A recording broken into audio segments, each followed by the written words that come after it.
All right, I got the jib sheet removed along with all the cam cleats. As you can see, they're a little bit weathered from the UV also. There's 2 screws holding this bullseye down, and then there's a piece of this plastic like insulator between this and the swivel that's on the front bar.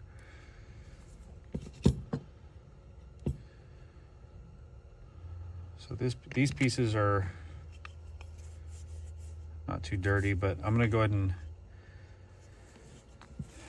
take the line out and be right back. Jib sheet line's removed. I noticed these are the sheet blocks. They're not rebuildable, I don't think, and the plastic is pretty chalky in here. So I may need to get a new jib sheet blocks. They seem to turn pretty freely, but that plastic does not look good. Let's go ahead and start with one of these. This is a Ron-Stan. Dimensions between, it's like center to center is 1.5 inches.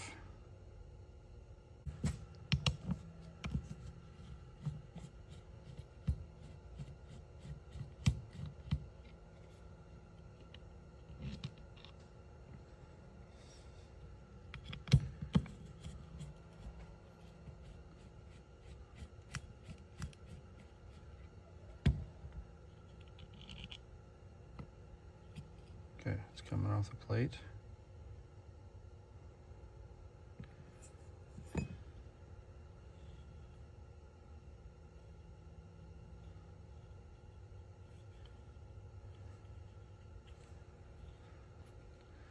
Okay.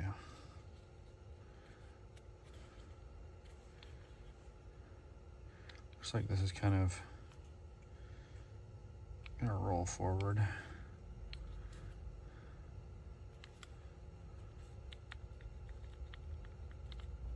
Kind of wiggle it and it comes right off.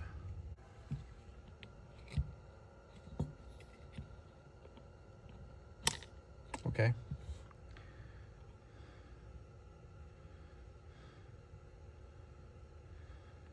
A little bit of upward pressure.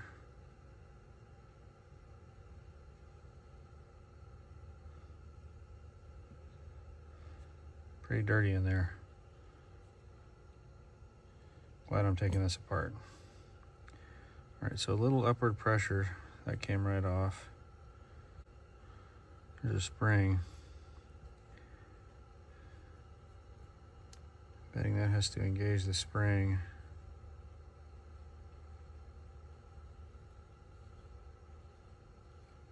Okay. Let's pull the spring out.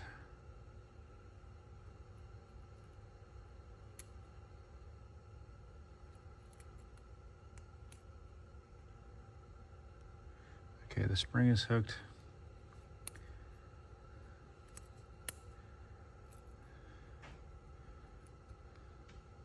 This open end with a little bend in it is on top. And then on the bottom there's a little pin.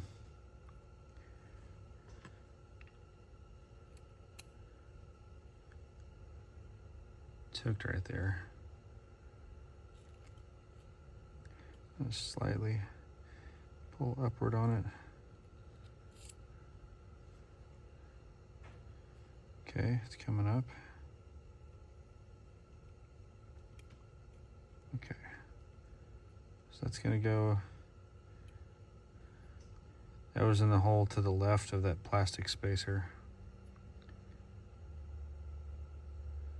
Just to the left of it right there.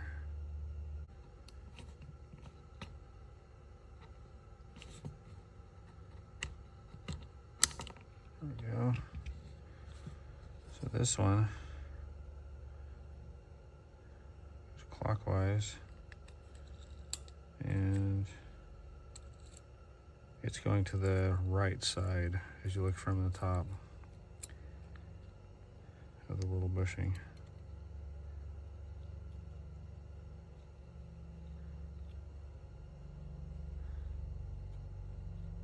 There, just pull it off. Going to the right side of that bushing.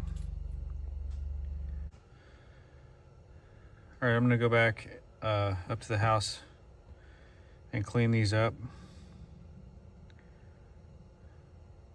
with some soap and water. So I had to play around with this a little bit to get my technique right on how to put these caps back in and the springs and everything. So I already got this one in. This is the side that had the small straight piece on the left side of the cam.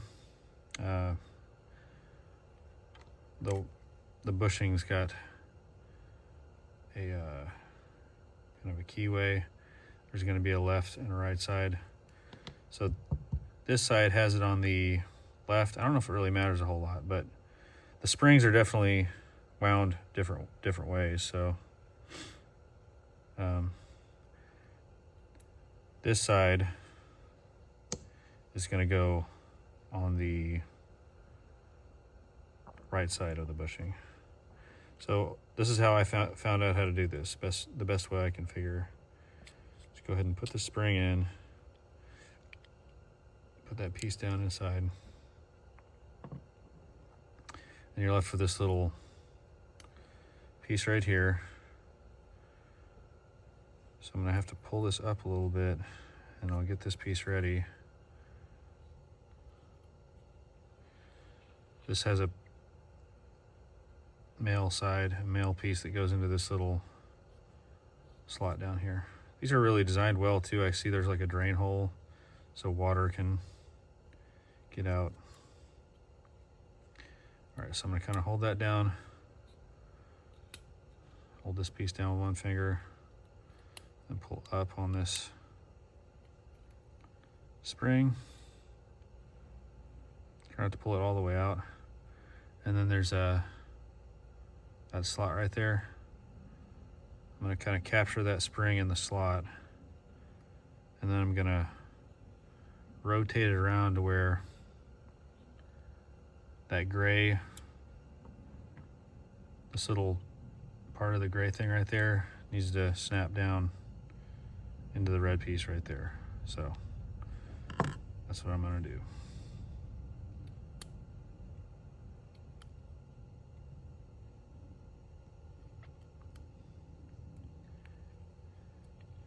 All right, make sure that's pushed down, then rotate it around.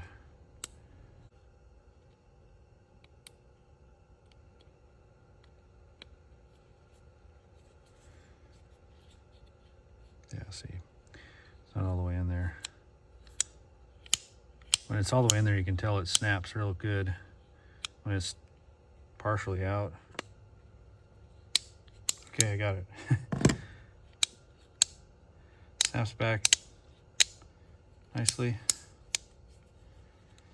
I did treat these with the flood penetrol stuff. It did help seal that fiberglass, open fiberglass a little bit, but I think the sun's taking its toll on these. Honestly, you can kind of see where, where these have been sitting underneath there. That's where the surface was, and this is like actually kind of eroded a little bit away, you can tell. This is a medium T cleat Tango from Ron Stan. Part number is RF5011. These are a Teflon bushing, which I think is what the T stands for. That's this piece right here, this white thing. They have the same size exactly, which this is I think I said it was 1.5 inches. Yeah, 1.5 inches. which I think on the website it says it's 38 millimeters, 1.5 inches. That's their medium size cam cleat. They have a C cleat, which is a carbon fiber version of this. And it's not obviously carbon fiber. It doesn't have that weave visible. It may just be the bushing is carbon fiber, but it says it's rigid. Maybe the base is carbon fiber too, I'm not sure. The specifications were exactly the same as far as weight handling, maximum loading and all that. They were all those specs were the same, so I don't know if there's a real benefit to getting that. However, it was a couple bucks cheaper, the carbon fiber one. So I think what I'll do is I'll go ahead and continue this since I'm already going down this road, just for my learning. And then what I'll do is buy those. They're on sale right now, Black Friday. So they're a couple bucks cheaper than they would normally be. That's what I'll probably do. And I'm pretty sure these are the same size. This medium cam cleat is the same size used for all the other cam cleats on the boat, including the Traveler and the main sheet. So I think it would be a good thing to, I'll rebuild these and use them. I don't want to just buy everything brand new. I'd like to actually use these and then upgrade it as time goes on.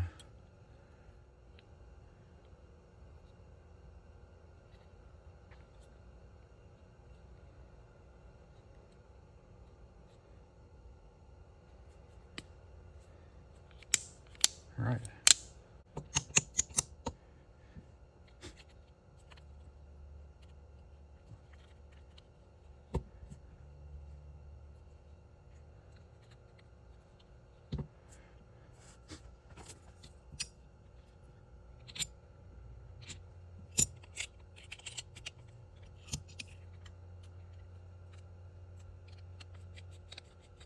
That piece of plastic was actually underneath.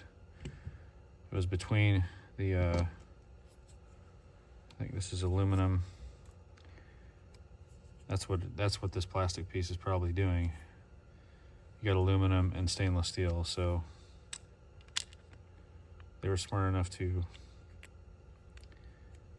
put a little isolator right there.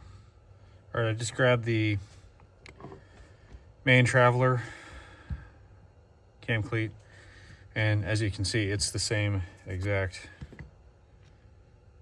assembly. It's just mounted on the back beam. It's got the same little insulator, bullseye, fair lead. This is equally as sun damaged as the other one. Measurement is center to center, 1.5 inches. So it's the same medium T cleat that we have on the jib, or on the front beam for the jib sheet. So I'm definitely going to go ahead and take advantage of that Black Friday sale and order 3 of those from Ron Sand. I'm really hopeful that the previous owner had the main sheet and the sails and everything in a bag or indoors at the very least. So hopefully that one's not as roached as these are. Not that they're horrible. Like I said, I'm gonna go ahead and clean them up. I already cleaned up the gel. I'm gonna go ahead and clean this one up too, and give it, a chance. I'll use these this next sailing year, and then if something breaks, I'll replace it. If these, start degrading to the point, eroding to the point where they need to get replaced, I'll replace them. My daughter and I, we have big plans for this catamaran. Was showing her Texas 200 videos, and we watched a gentleman and his sister. They raced a Hobie 14, which is a much smaller boat. And I know there's all kinds of different sizes of boats that participate in that, but she's pretty excited about sailing it.